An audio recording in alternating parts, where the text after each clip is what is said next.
They thought she was just the assistant, someone who didn't belong in a prestigious university classroom. But when they challenged her with a problem meant to embarrass her, Claire Carter did something no one expected. She solved it, with elegance and ease. The woman they underestimated stunned a lecture hall full of brilliant minds, not with a loud voice or credentials, but with quiet, undeniable genius. Claire Walker adjusted the collar of her plain beige blouse as she walked slowly toward the towering glass building of the University of Chicago's mathematics department. At 35, she looked out of place among the fast-moving crowd of younger students hurrying to their classes. Her hand nervously fidgeted with the worn strap of her leather messenger bag. "You can do this," she whispered under her breath, brushing a strand of light brown hair behind her ear.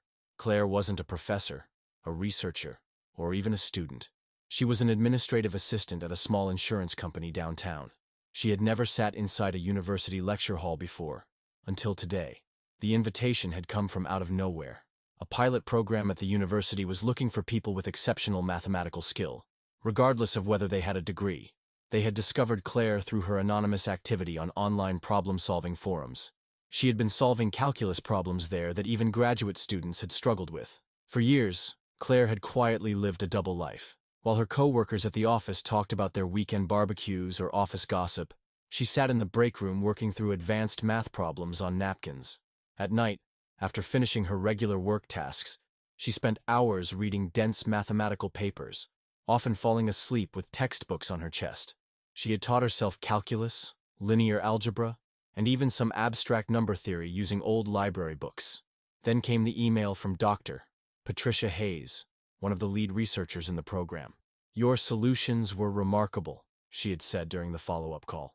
"We'd like to offer you the opportunity to sit in on advanced courses, with the possibility of a scholarship if you're a good fit." Claire almost said no. What could a woman like her possibly offer in a room full of polished students with perfect resumes and elite educations? But something inside her, a quiet, stubborn voice that had always believed she belonged in this world, pushed her to say yes. As she stepped up to the entrance of the mathematics building, Claire caught her reflection in the tall glass doors. No makeup, basic clothes, no signs of a genius mind. Just a woman with a deep love for numbers and a dream that never quite went away. She took a deep breath and walked in. The hallway inside was buzzing with energy. Students clutched thick textbooks, whispered about proofs and theorems she had studied in silence for years. Her heart pounded as she looked at the campus map in her hand. Room 314, Advanced Theoretical Calculus with Professor Elizabeth Blackwell. Claire knew that name. Everyone who loved math did. Blackwell's textbooks were legendary, complicated, brilliant, and intense. Claire owned one herself, bought secondhand after saving up for weeks. Its pages were filled with her handwritten notes, questions, and attempts at solving the unsolved. Online forums warned, Blackwell was brilliant but ruthless. She didn't tolerate mediocrity, and she didn't suffer fools. Standing outside the classroom door now, Claire felt her throat tighten. She could hear the low hum of students talking inside. She pressed her hand against the wooden door. "Now or never," she whispered, and pushed it open. As the door swung open, the classroom fell into a sudden hush. Dozens of students, mostly in their early 20s, turned to see who had entered.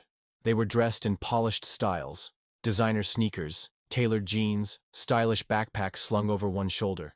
Claire immediately felt like she didn't belong. Her beige blouse and basic slacks weren't made to impress. They were chosen for comfort, not to fit in.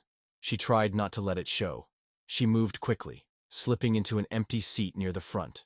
As she sat down, she felt the person next to her, a young man in a gray cashmere sweater, lean ever so slightly away, as if her presence made him uncomfortable.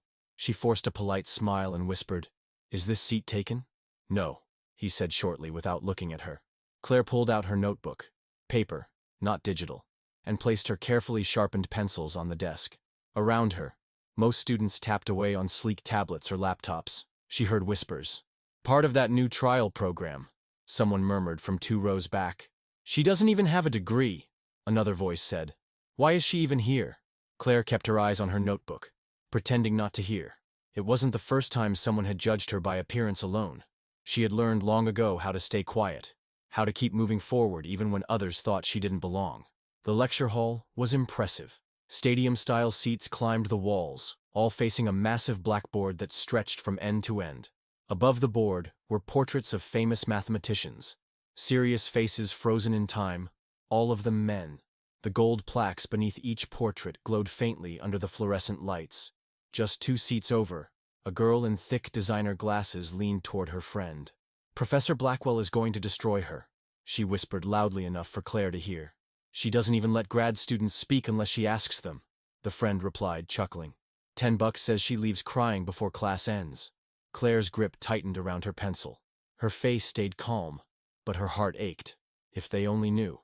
If they had any idea how many nights she'd stayed up past midnight, working through the toughest problems in Professor Blackwell's books. Problems most students hadn't dared attempt. Maybe they'd think differently. But they didn't. Not yet. Then the side door of the classroom opened, and all noise stopped. Professor Elizabeth Blackwell entered with quiet command. Her blonde hair was tied in a severe bun, her black blazer perfectly tailored, her white shirt crisp. She moved with purpose, placing her leather portfolio on the desk at the front of the room. Behind her came another woman, Dr. Patricia Hayes, the same one who had called Claire a month ago. Hayes gave Claire the briefest encouraging smile before taking a seat by the window. Blackwell's icy blue eyes scanned the room. When they landed on Claire, something shifted. A flicker of surprise followed by a tight curl of the lip. "Welcome to Advanced Theoretical Calculus," she said in a sharp, commanding voice.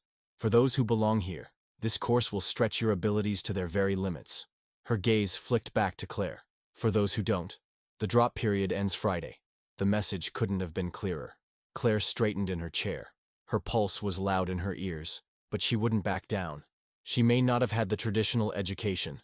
She may not have known anyone in that room, but she knew math, and no one, no stare, no whisper, could take that from her. 20 minutes into the lecture, Claire was completely absorbed. Despite the warnings and whispers, despite the chill that seemed to follow every one of Dr. Blackwell's sharp words, the content itself was thrilling. Blackwell was, without question, a brilliant teacher. Her voice was steady, each explanation crisp and intentional. Complex concepts, multivariable calculus, nested functions, and integrals flowed from her with a precision that made Claire's heart race. Claire's pencil moved fast, her notebook filled with diagrams, derivatives, and marginal notes. As Blackwell discussed partial differential equations, Claire found herself seeing the next step before it appeared on the board. Every so often she'd nod, recognizing a pattern, a shortcut, something she'd already figured out on her own during long nights bent over math forms and textbooks. And that's when it happened. She nodded again, just as Blackwell finished drawing out a dense equation. It was unintentional. Claire had simply followed the logic and landed ahead of the class. But Blackwell noticed. "Something to add, Ms. Carter?" The question cut through the lecture like a blade. Claire froze. All heads turned toward her. The weight of 30 stares pressed against her chest. She cleared her throat and said quietly, "No, Dr. Blackwell. I was just following along." Blackwell raised an eyebrow. "Following along? So advanced dimensional analysis is simple arithmetic to you?" A few students snickered. Claire felt her stomach twist, but she kept her eyes on the board. Dr. Hayes, seated near the window, frowned slightly, shifting in her chair. "I didn't mean," Claire began, but Blackwell cut her off. "Since you seem so comfortable, perhaps you'd like to solve the next problem for us." Blackwell stepped aside, revealing a new equation on the board. It was a monster, filled with variables, nested functions, and complex conditions. Claire stared at it, her mouth dry. It wasn't beyond her. She could see the method, the path, the shape of the solution forming. But she had never solved anything in front of an audience, let alone one so openly skeptical. Claire hesitated. Blackwell turned back to the board, dismissive. "As I expected, this program may admit those without credentials, but some foundations simply cannot be skipped." "Elizabeth," Dr. Hayes interjected, a hint of tension in her voice. "No, Patricia. These students deserve to see the difference between proper training and amateur enthusiasm." Blackwell turned fully to Claire, eyes cold. "Miss Carter, I insist. Show us." Another whisper floated nearby. "This is going to be brutal." Claire slowly closed her notebook. She looked at the equation again. It was similar to a problem from a textbook. Blackwell's own textbook, in fact. Claire had worked on it for weeks after saving up enough to buy the book secondhand. She knew this structure, knew what it was meant to do, and how to simplify it. She stood. Her legs were steadier than she expected. As she walked to the front, she could feel the stares, the judgment, the expectation of failure. Dr. Blackwell handed her a piece of chalk. Their hands touched for a second. Claire saw it in Blackwell's eyes, certainty that this would end in embarrassment. Claire turned to the board. The chalk felt smooth and cool between her fingers. She took a breath, studied the equation, and began. Her first line followed the conventional path, just as any trained student would expect. But on the third step, she pivoted. Instead of pushing through the long route, she applied a substitution, one she'd discovered on her own. It wasn't obvious. It was efficient. Behind her, Dr. Hayes inhaled softly. Claire kept going, each step clean and exact. She collapsed the complex 15-step path into 8 elegant movements. The chalk clicked softly with each line. The room was silent. No whispering, no chuckles, just watching. After 5 minutes, Claire boxed her final answer and placed the chalk back on the tray. Then she turned around. Dr. Blackwell's expression had changed. The smugness was gone. In its place, something cooler, harder to define. Maybe surprise, maybe respect. Dr. Blackwell stepped forward, her heels clicking sharply against the tiled floor. She didn't speak immediately. Instead, she scanned Claire's work on the board with a sharp eye, looking for flaws. Some misstep, any excuse to take back control of the room. Claire held her breath. Dr. Hayes walked closer too. Her gaze swept over the steps Claire had written. And then, just barely, her eyes widened. "This approach," she said softly, as if speaking to herself, "bypasses Peterson's method entirely." Dr. Blackwell turned her head, narrowing her eyes at Dr. Hayes, then back at Claire. "How did you recognize this connection?" Hayes asked, genuinely curious. Claire clasped her hands to stop them from shaking. "The equation's structure reminded me of Carver's optimization framework. I noticed that if you use a modified hyperbolic substitution, the nested integrals simplify naturally." The class was silent. A student in the front row leaned forward. Moments ago, he had smirked at her arrival. Now, he looked genuinely impressed. "That's not even in the textbook," he said quietly. Claire nodded. "I know. I figured it out while solving similar problems. On my own." Dr. Blackwell's lips pressed into a thin, colorless line. Her face was still, but Claire could feel the tension beneath it. This wasn't just a right answer. It was a better one. More efficient, more elegant. And it came from someone who hadn't stepped foot inside a formal university classroom until that very day. The shift was palpable. Power had moved. Blackwell took a small step back. "An interesting approach," she said finally, her voice tight with forced neutrality. "Though unconventional methods can sometimes lead to complications in broader applications." It wasn't praise, but it was the closest thing to acknowledgement Blackwell was willing to give. And Claire didn't need more. Dr. Hayes gave her a quiet nod of approval. Claire exhaled, barely realizing how long she'd been holding her breath. "May I return to my seat?" she asked politely. Blackwell nodded curtly, already turning back to the board in an effort to reclaim the atmosphere. But the room had changed, and everyone in it knew it. As Claire walked back down the aisle, she noticed the student who had shifted away from her earlier was now leaning to the side, making more space. He didn't say anything, but the small gesture said enough. Respect. Before Blackwell resumed the lecture, she turned to the class. "Before we wrap today, I'd like to present a more advanced problem, one that illustrates the limitations of intuitive approaches." She turned to the board again and began writing. The equation that followed was unlike the last, far more complex, dense with notation, with a structure that seemed deliberately opaque. Claire felt the challenge before it was even spoken. "Perhaps Ms. Carter," Blackwell said, turning slightly with the faintest arch of her brow, "would like to demonstrate her technique again." The message was clear. This wasn't a request. It was a second test. And this time, Blackwell wasn't going to make it easy. Claire stood slowly. The chalk felt a little heavier this time as she stepped to the board again. But her steps were steady, confident. This wasn't like the first problem. Even from a glance, she could tell. It wasn't pulled from any textbook. This one had been custom-built, designed to trip her up. She studied the equation, her eyes scanning the multiple integrals, tangled variables, and misleading boundary conditions. It was clever. The natural instinct would be to apply a familiar method, one that would absolutely lead to a dead end. Behind her, she heard papers shuffle. A few students leaned forward. This time, the room wasn't filled with mockery or doubt. It was full of attention. Claire's eyes narrowed. She wasn't here to perform. She was here because she belonged. Because the way her mind saw patterns, even in confusion, had always been her quiet gift. She began. At first, she traced the standard path, outlining the steps as if she were going to follow the traditional route. Then she paused. The chalk hovered in her hand. There was something beneath the mess, a symmetry. It wasn't obvious, and most would miss it if they rushed. But Claire had learned not to rush. She stepped back, reevaluating the problem. The coordinates didn't need to be manipulated. They needed to be replaced. She pivoted, switching to a new coordinate system altogether. Her chalk moved with fresh confidence. She rewrote the structure, and as she did, the equation began to unfold, like a locked puzzle clicking open. Gasps echoed softly around the room. One student whispered, "She sees it." Claire worked fast but with precision. Each line built upon the last. She wasn't just solving anymore. She was revealing the hidden beauty inside a deliberately tangled mess.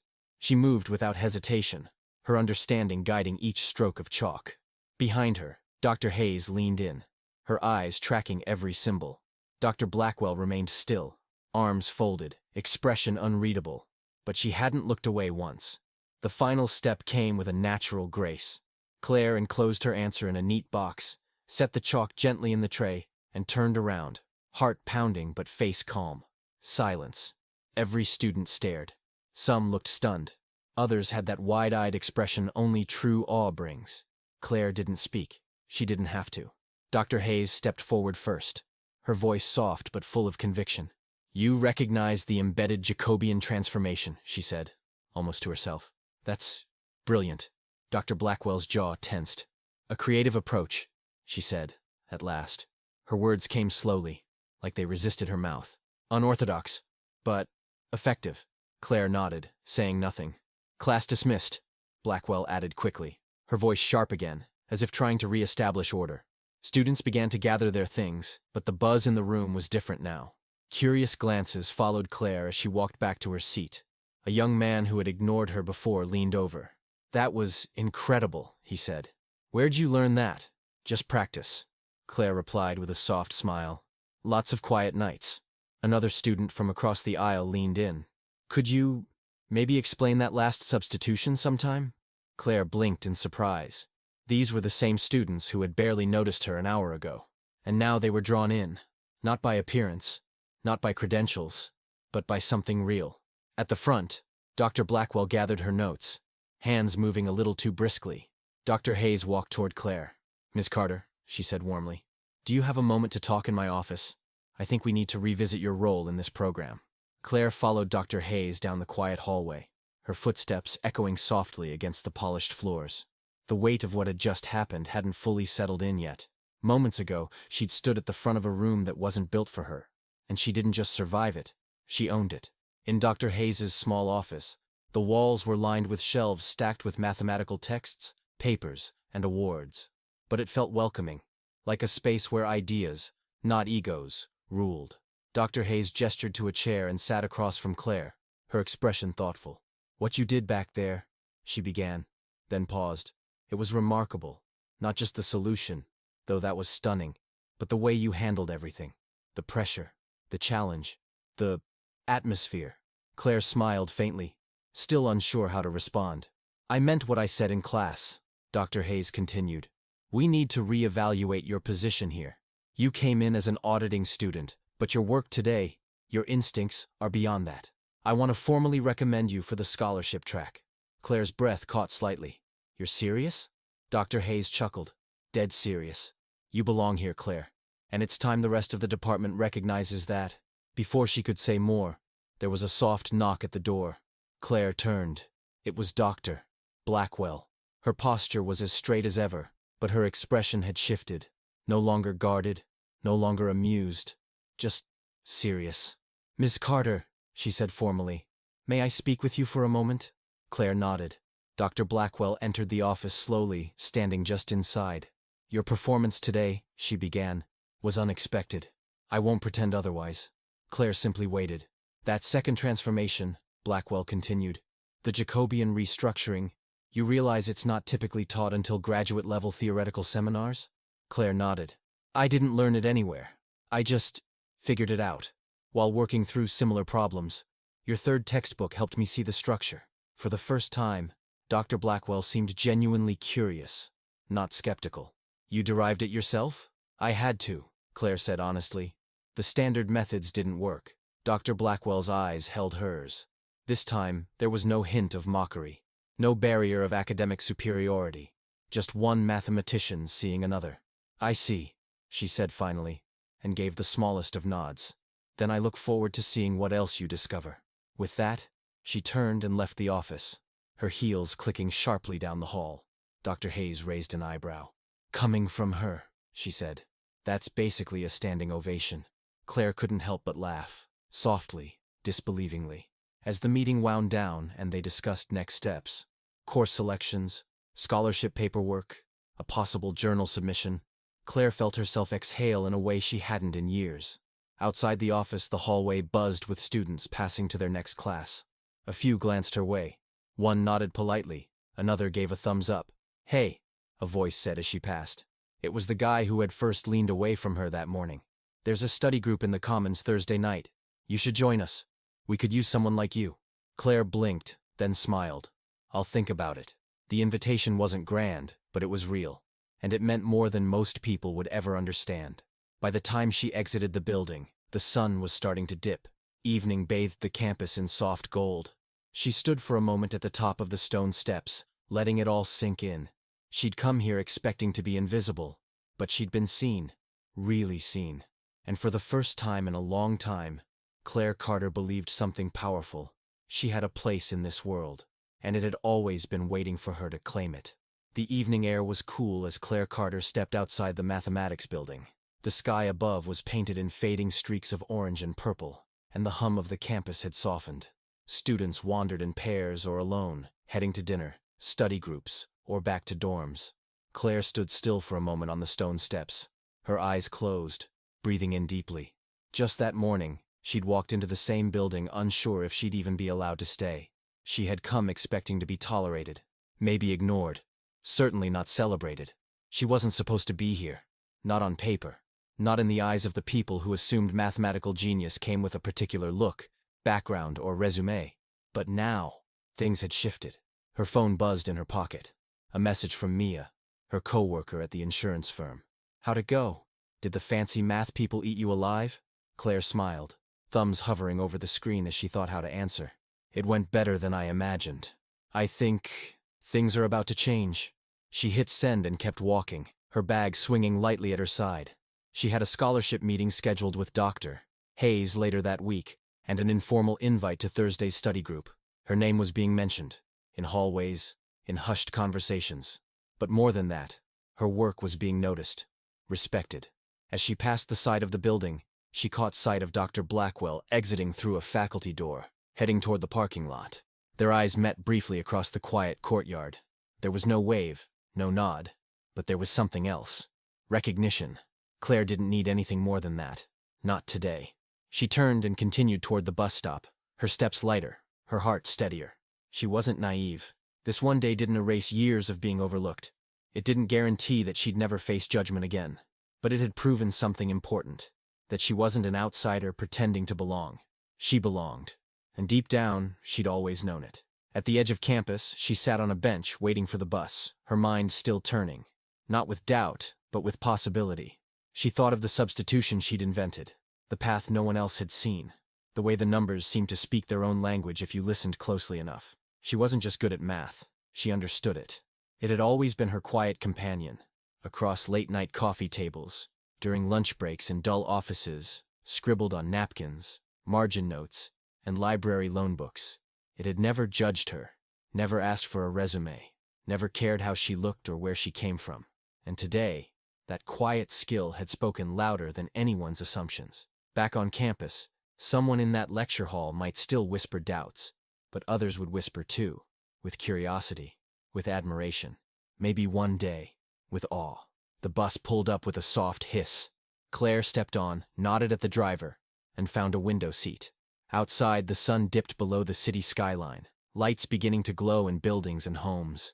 A new day waited just around the corner, one where her name might appear in research journals, one where the girl who taught herself calculus might be the one mentoring someone else. For now, she rested her head against the window and smiled, not because the road ahead would be easy, but because she knew, finally, undeniably, she was meant to walk it.